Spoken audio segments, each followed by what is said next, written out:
For decades, Canada has been the undisputed gold standard for immigration, the land of opportunity, welcoming faces, and a clear path to permanent residency.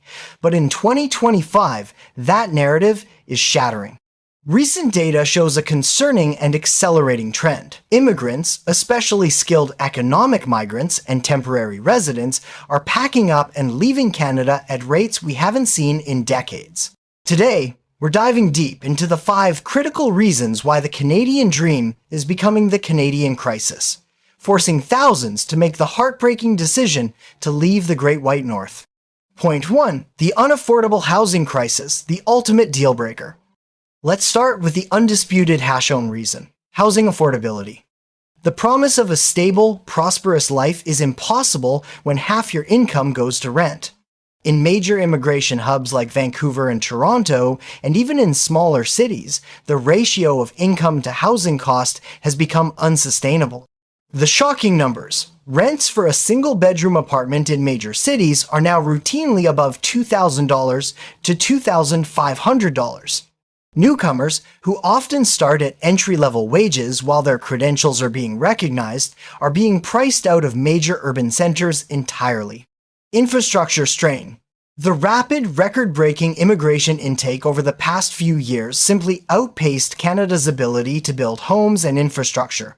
Immigrants arrive to find a severe shortage, driving bidding wars not just for properties, but for rental units. The impact: immigrants who save for years to move here realize that even with a decent salary, the dream of homeownership or even just comfortable living is now practically unreachable. For many, moving to the US, Australia, or even back home where their capital goes further is the only viable option. Point 2. The broken job market and unrecognized credentials.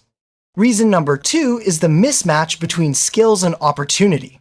Canada invites the best and brightest engineers, doctors, IT specialists, but then fails to put them into jobs matching their education. The skilled gap. Reports consistently show that nearly 40% of skilled immigrants are underemployed or working in jobs far below their qualifications because their foreign credentials are not recognized by professional bodies or local employers.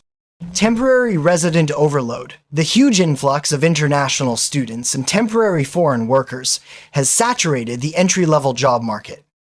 Many are now competing for the same low-wage, high-turnover jobs, which suppresses wages and makes it incredibly difficult to save or gain that crucial Canadian experience.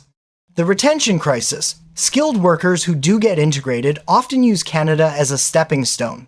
Once they have a Canadian passport or PR status, they are leaving for higher salaries and better tax regimes in the United States, especially in tech and finance, a phenomenon known as the brain drain.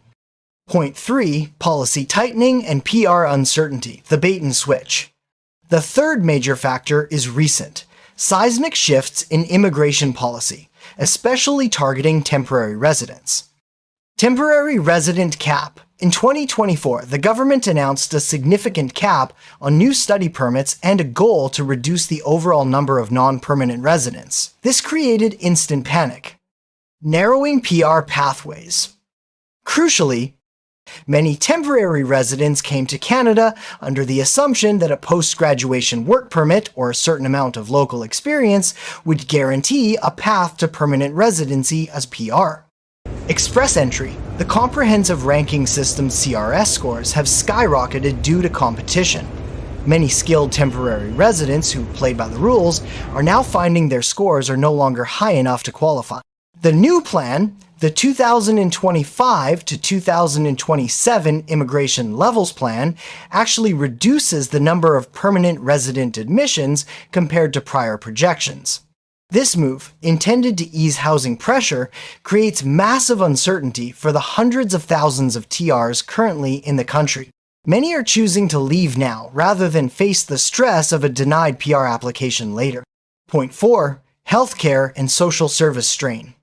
As the population exploded, key public services failed to keep pace. Immigrants, particularly those with young families, are finding the quality of life doesn't match the expectation. Healthcare crisis. The most cited complaint after housing is the inability to find a family doctor. Long wait times for essential services and overcrowded hospitals are leading to profound dissatisfaction. School overcrowding. Rapid population growth has strained school systems, particularly in the suburbs surrounding major cities, impacting the quality of education available to immigrant children.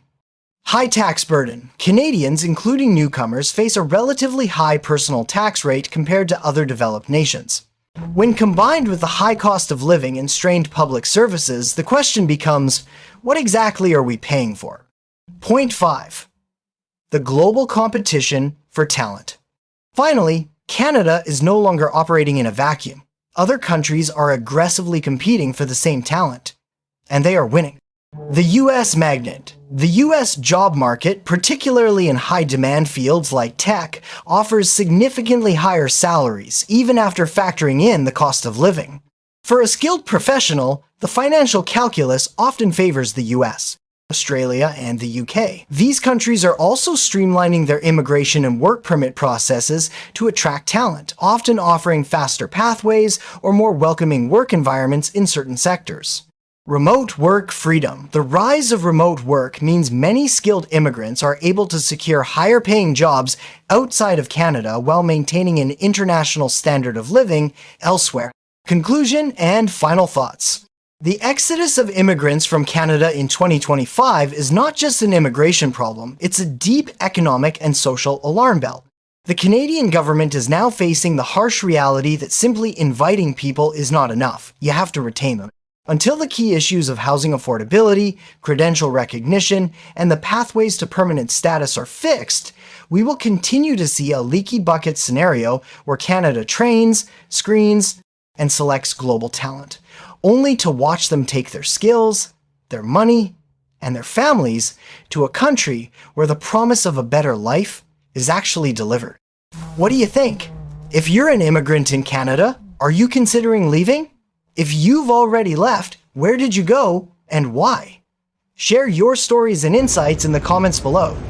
Don't forget to like this video if you found this information helpful, subscribe for more in-depth immigration analysis, and hit that notification bell. Thanks for watching, and I'll see you in the next video.